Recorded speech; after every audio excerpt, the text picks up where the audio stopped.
안녕하세요. 비코노미 이미선입니다. 지난 주말 크레딧 스위스가 파산할 수도 있다는 우려가 시장에 돌았었고요. 그 전주에는 영국 파운드화 가치가 급락하는 와중에 파운드화로 거래되는 비트코인 거래량이 폭증하는 현상이 있었습니다. 오늘은 이 두 가지에 대해서 말씀드리려고 합니다.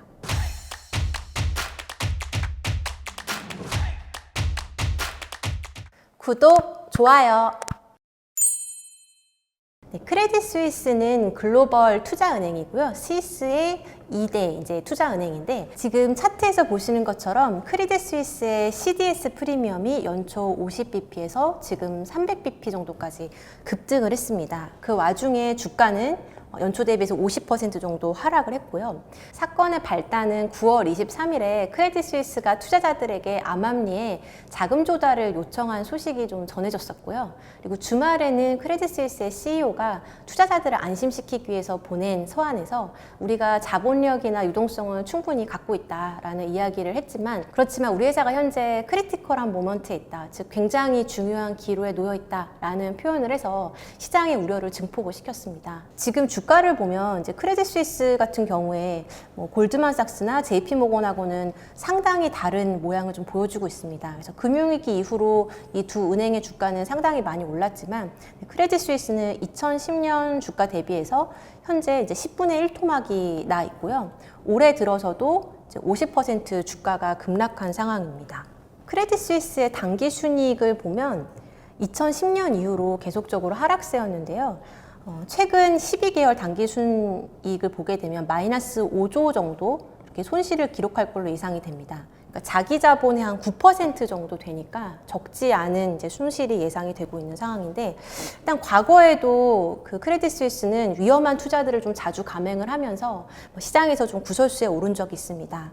네, 작년에는 이제 한국계 미국인인 빌황, 이 아케고스 캐피털하고 거래를 하면서 지금 이쪽에다가 그 자금을 빌려줬었고요. 그 다음에 이 아케고스 캐피탈에서는 레버리지를 사용한 투자를 했는데, 여기서 손실이 많이 발생하면서 마진콜을 요구하는 이제 상황이 됐었고, 여기서 이제 마진콜을 지급불능하게 되면서 이 사건에서도 이제 5조 원 정도 손실을 입은 적이 있습니다.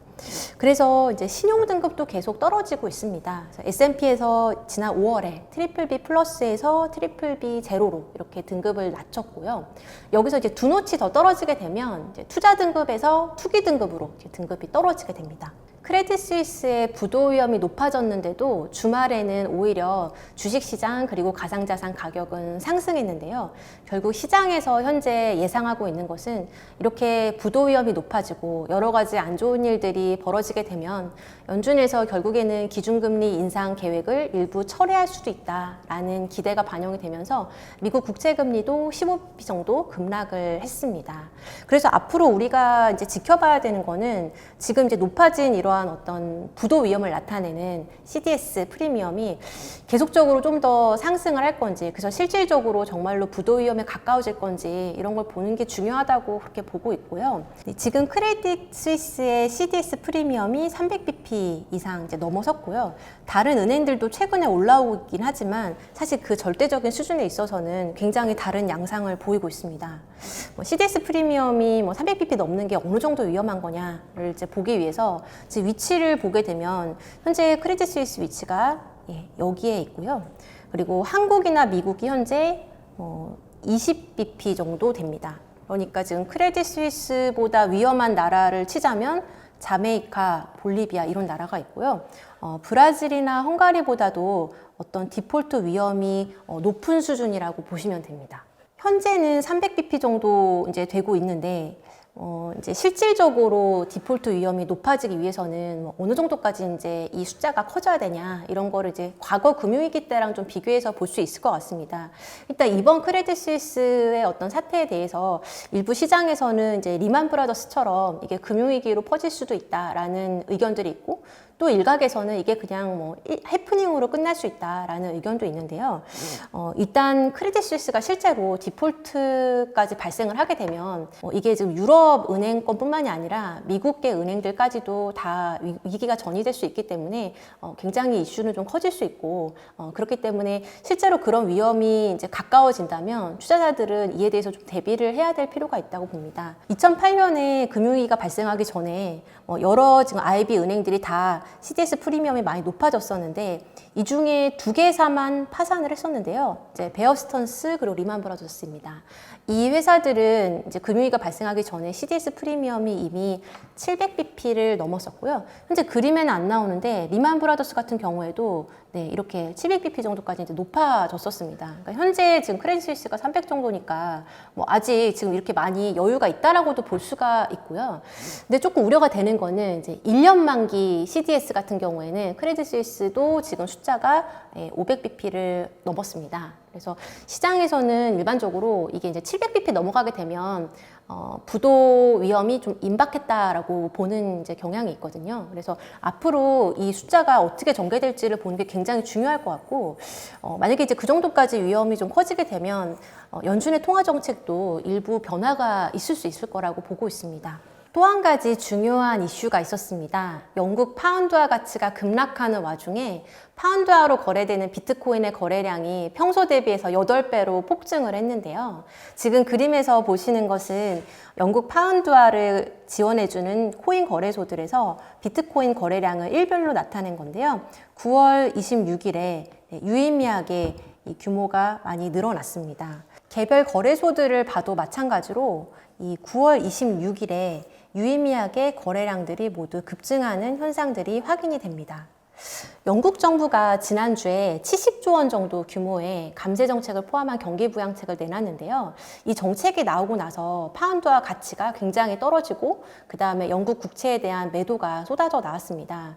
결국에는 이 경기 부양책을 하기 위해서는 국채 발행을 많이 해야 할 수밖에 없는데 결국에는 이것이 파운드화 가치 하락으로 이어질 거라는 기대 때문이었고요. 이걸 통해서 이제 확인이 된 점은 이 어떤 피앗 머니, 법정 통화 발행을 통해서 경기를 부양하고자 하는 어떤 정치적인 의도가 확인될 때마다 앞으로 시장은 해당 통화를 매도함으로써 응징하는 듯한 이런 모습들을 보일 가능성이 있습니다. 그리고 이렇게 어떤 법정 통화 공급이 늘어날 때마다 비트코인에 대한 거래가 이제 같이 폭증한다라는 것은 이 비트코인이 법정 통화와 경쟁 구도로 이제 갈 수 있는 가능성이 열렸다라고 보고 있습니다. 지난 9월 26일에 보면 영국 10년 국채 금리는 이제 급등을 했었고요. 그리고 영국 주가는 이제 하락을 했습니다.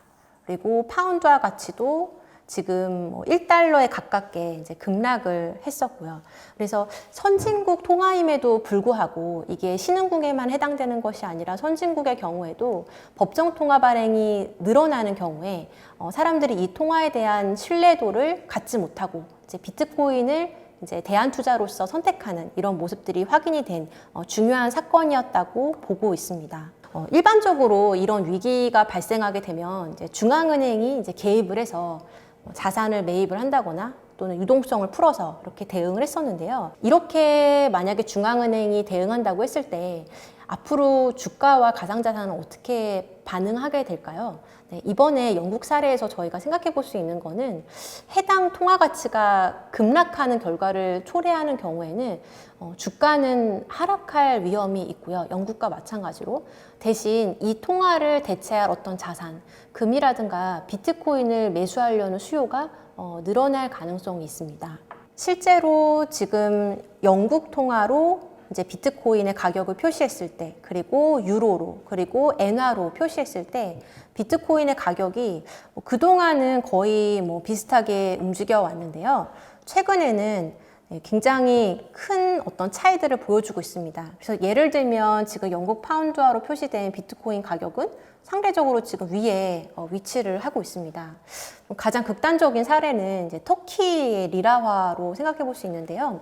터키 리라화 가치가 굉장히 많이 떨어졌기 때문에 리라화로 표시된 비트코인의 가격은 지금 보시는 것처럼 네, 우리가 일반적으로 알고 있는 달러 표시 비트코인과는 다른 움직임을 보여주고 있습니다. 그래서 앞으로도 이러한 어떤 법정 통화의 어떤 변동성이 굉장히 커지고 가치가 하락했을 때 비트코인에 대한 수요가 개별 국가들에서 이렇게 어떤 산발적으로 확인되는 이러한 이슈들이 발생할 가능성이 있다고 보고 있습니다. 앞으로 체크해야 될 변수는 3가지 정도로 보고 있는데요. 크레딧 스위스의 CDS 프리미엄이 앞으로 어떻게 전개될지, 아까 700bp 정도가 유의미한 어떤 디폴트 위험을 나타내는 수준이라고 말씀을 드렸었고, 지금 1년짜리 CDS 프리미엄이 이제 500bp 정도 기록하고 있습니다. 그리고 영국의 국채금리가 계속적으로 오른다면 이 부분도 위기의 도화선이 될 수 있다고 보는데, 영국 펜션 펀드들, 연기금들이 이제 레버리지를 써서 영국 국채를 많이 투자를 했습니다. 그래서 금리가 오르면 이제 손실이 좀 많이 발생할 수밖에 없고,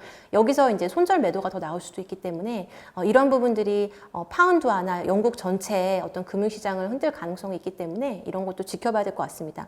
결국 이 모든 것들을 종합했을 때 연준의 스탠스를 바꿀 만한 어떤 변화로 이제 갈 수 있느냐, 이 부분이 중요할 것 같고요. 만약에 찻잔 속 태풍 정도로 그치는 이슈라면 9월 예상했던 대로 연준은 아마 기준금리를 계속 인상을 할 것 같습니다. 그 와중에서 이제 달러 강세 그리고 다른 통화들의 어떤 큰 변동성에 노출되는 이런 흐름들이 나타날 걸로 예상이 되고요. 만약에 크레딧 스위스가 뭐 디폴트에 가까운 상황이 전개가 된다거나 한다면은 연준은 아마 현재 통화 정책에서 한 발 물러설 가능성이 높다고 봅니다. 오늘 제가 준비한 내용은 여기까지입니다. 앞으로도 더 좋은 콘텐츠로 찾아뵙도록 하겠습니다. 감사합니다.